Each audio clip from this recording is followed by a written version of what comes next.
Ladies and gentlemen, welcome back to a video on the Lowsey channel, and today we are back. I haven't been one of the last few days, but we're back now after Christmas, upload that video, we're here.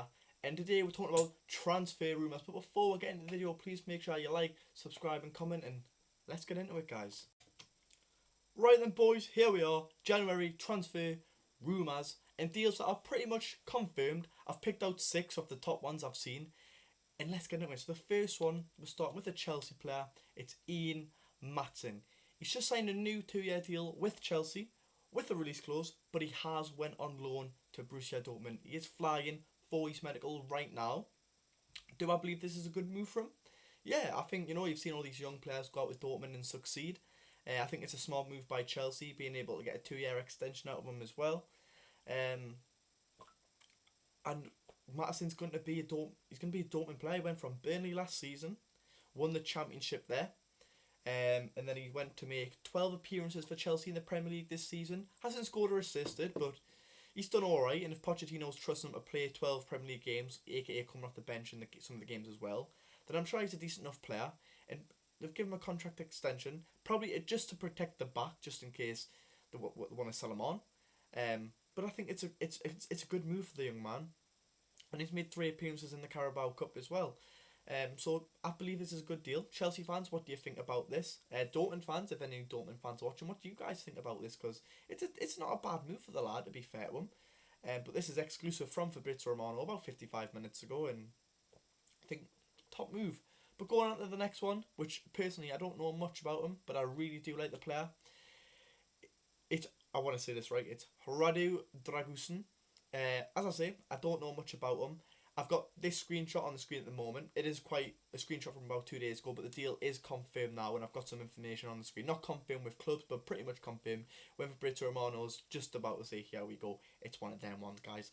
But it's Ruud Dreisig. Don't know much about the young centre-back, as I've said. Spurs have agreed a £25 million deal with $5 million add-ons, which take it to £30 million, with also Spence going on loan to Genoa as well. To be fair with Spence, I thought he was at Leeds. I'm guessing it was only till January, or they are going to recall him. But you know what? I've watched a few clips of this centre back. I do think he's all right. He's been in Juventus. He's been at Juventus as a youngster as well. So I do quite like him. And this season he's made 19 appearances in the league, scored twice and assisted once. And Spurs look like they've beat Bayern Munich to get the deal over the line. I think this is definitely a position Spurs needed to strengthen, because obviously Van de Ven's been fantastic since he's come to Spurs under Ange, but he did pull his hamstring, got an injury. And then Romero, a bit of a hothead, got himself sent off a few times. He's always got a red card in him. So this guy, he can come in and he can be in the place of Van de Ven or Romero, and it's going to be good competition for them as well, and it'll help them up the game. So I think this is a very, very good one for Spurs. And the deal should be done next week. Spurs fans, let us know what you think about this. £30 million. Would you say it's £30 million on the bit of the unknown, or would you say it's £30 million well spent? Let me know, guys. But it's another one for you Spurs fans, and I think I like the signing. I like the look of him. I really do. Going on to the next one now, though, it's Timo Werner. Another one for you Spurs fans. It's all pretty much done. The full salary is going to be covered, and there's going to be an option to buy for about £17 million, as you can see on your screen right here. Appearances for Timo Werner this year: 8 Bundesliga games, 2 goals, and he's played 4 times in the UCL without registering. That was embarrassing. Without registering a goal or an assist. Werner was on fire before he went to Chelsea. This guy was fantastic, just banging in the goals. Moved to Chelsea, didn't get it quite going in England. And it's quite sad to see, because this guy people were saying this guy is the best player in the Bundesliga, just behind Lewandowski. And it's a shame the way he went. He went back to Leipzig after Chelsea. You're thinking, good move for him. I hope he goes back over there, and I hope he starts pinging it off again. But he's just struggled. He's a Champions League winner. He struggled in his time at Chelsea, as I've said. But I really like Timo Werner, and I always have. And even when it wasn't kicking off for him, I still liked him. And will Ange be able to get a tune out of him, Spurs fans? I think he can, I think the way Spurs can put the ball over the top, I think it will suit Timo Werner, but he just has to make sure he can finish, because this is a fantastic move for Timo Werner. playing an exciting Spurs team who love to attack, and this could suit Timo Werner. And Timo Werner can play on the left, he can play on the right, he can play up front. It's good depth. He's a good squad player for Spurs, and I'm not saying he's going to start every game, but if he can start firing with the pace he's got, if he can use that attributes and just bring the finishing back to his game, then this is a top signing for Spurs, and that 17 million buy option could get triggered like that. But we'll see what happens. So Timo Werner on his way to London to complete the final part the final part of his medical as a Tottenham Hotspur player. Going into the next one now, guys. It is Valentine Barco. I'm not gonna lie, I don't know much about the young man. All I know, the $10 million as Richard Romano said, $10 million release clause has been met, or they're set to trigger it. And I think, to be honest with you, going on what Brighton have done with other South American young talents is they've made them fantastic players. The ones that spring ahead: Alexis McAllister, Moises Caicedo, Estepinian, very, very good players. João Pedro even coming into the Premier League, and he's hit the ground running. They are a really, like, even players that aren't even South American, like Cuco Reyes and stuff.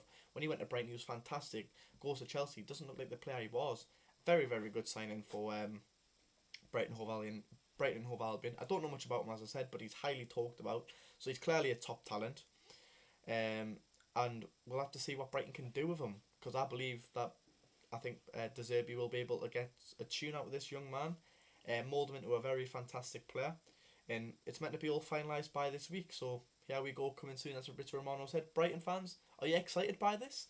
Or are you a bit like, it's the unknown? But what we've done in the past with these players is we've made them into sort of superstars. You could say McAllister, he has become a bit of a superstar, going to Liverpool.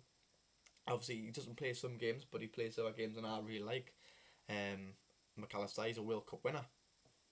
That's all I need to say on that one. And let's get into the next player. And the next player is Amadu Onana for the Arsenal fans. Gunners, what do you think about this personally? Because I think Amadu Onana is a fantastic centre mid, and Everton fans as well. How do you think about this? Are you upset that Amadu Onana is going to be leaving? £50 million, it's a lot of money.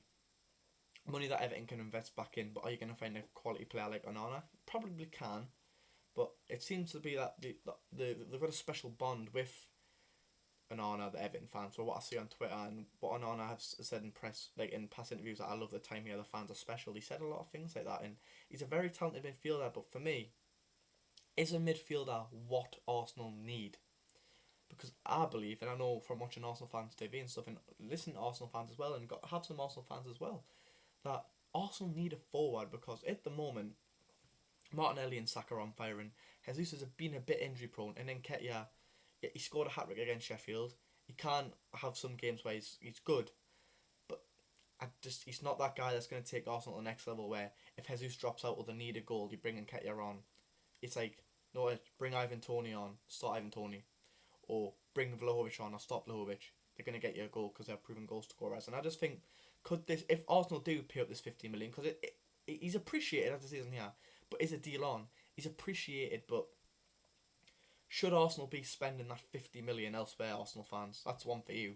And even the naked eye as well, people that watch Arsenal but aren't Arsenal fans, should Arsenal be spending this 50 million elsewhere? Because I believe they should be. Because I think, well, why not try look with Ivan Toney, put 50 million in, or put like a 70 million bid in. It's a lot of money for Toney, but he's a proven striker, and really, Brentford, like Thomas Frank said in the interview the other day, that it's going to take an astronomical amount of money to get Ivan Toney away from Brentford in January.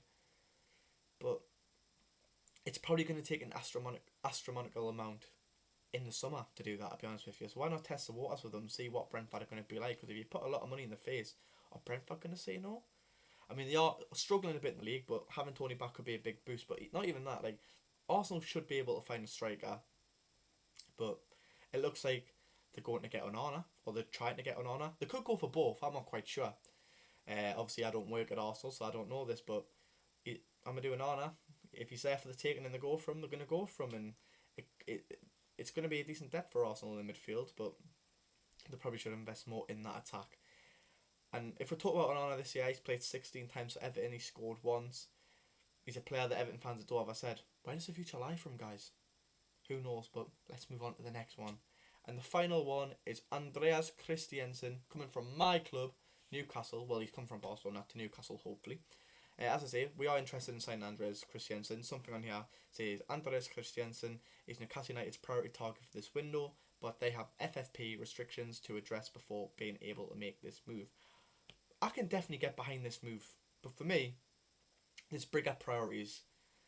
And I know you might think, yeah, but you kind of need a centre back because we've got Shaw and Botman, who are both fit at the moment, both playing games. And if one gets injured, it's Lascelles that comes in. And then if another one gets injured, so they both unluckily got injured, which wouldn't surprise us with our injury form this season. It's Dan Burn comes into centre back and Livramento goes left back. But for me, I think our priority should be getting a forward in, preferably a striker or right winger, and also a midfielder.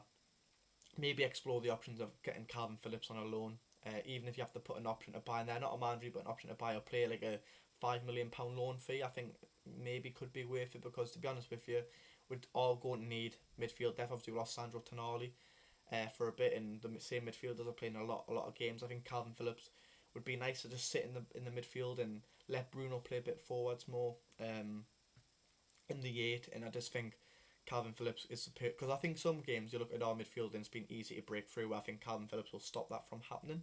And people might say, oh, yeah, but is Calvin Phillips quick enough for the way Eddie Howe wants to play? To be honest with you, I don't care. I think Calvin Phillips is a brilliant player. I think he'll be able to adapt his game. And I think Eddie Howe will also be able to get Calvin Phillips playing the football he was playing before he went to Man City and the football you see him play for England when he's on it. Because I think when Calvin Phillips is on it, he's a fantastic player. And I'd love to see him come to Newcastle. And also the other one for me, I was thinking, is maybe try and bring Yakuba Minty back from Feyenoord. He's at AFCON at the moment. So obviously we're not going to call him back from AFCON. He's going to play his AFCON. And then maybe try and negotiate a deal with Feyenoord. I've seen that apparently in the loan deal of Yakuba Minty, there is no callback clause. But obviously we could try and negotiate with them. And there also is talk, I haven't added this one on the slide because this is the last one, but there is talk that Newcastle United will try and sign Hugo Ekitike from PSG on loan. I don't know how I feel about the Hugo Ekitike one. He sort of like snubbed or kind of mocked to her a few times. But it is what it is. If we sign him, I'll get behind the lad. But for me, I just think that right wing, obviously I love Almiron. I know he's had a lot of stick recently. I do like Almiron. I think he's a good player. I just think it'll be nice to have someone to come in on the right wing because Jacob Murphy is injured. Someone like Yakuba Minty, right winger, really fast, left footed. I think bring him back. He's had a fantastic year with Feyenoord. He's played in the Champions League. He's played in the league. He's doing very well. But we will pull him back. Newcastle fans, what do you think about it? I think we definitely need at least 2 to 3 bodies in the summer. Could we do Calvin Phillips, Hugo Ekitike, and bring Minty back on loan, or would it be a totally different three? Will we get Christiansen? Will FFP rumour? When's our injuries coming back? We're gonna have to assess all these type of things, and I'm sure that's what Eddie's team is doing right now. But guys, thank you so much for watching the video. Please remember to like, subscribe, and comment. What video do you want next? We've got bangers coming this year. And guys, the famous last words is, I'll see you in the next one.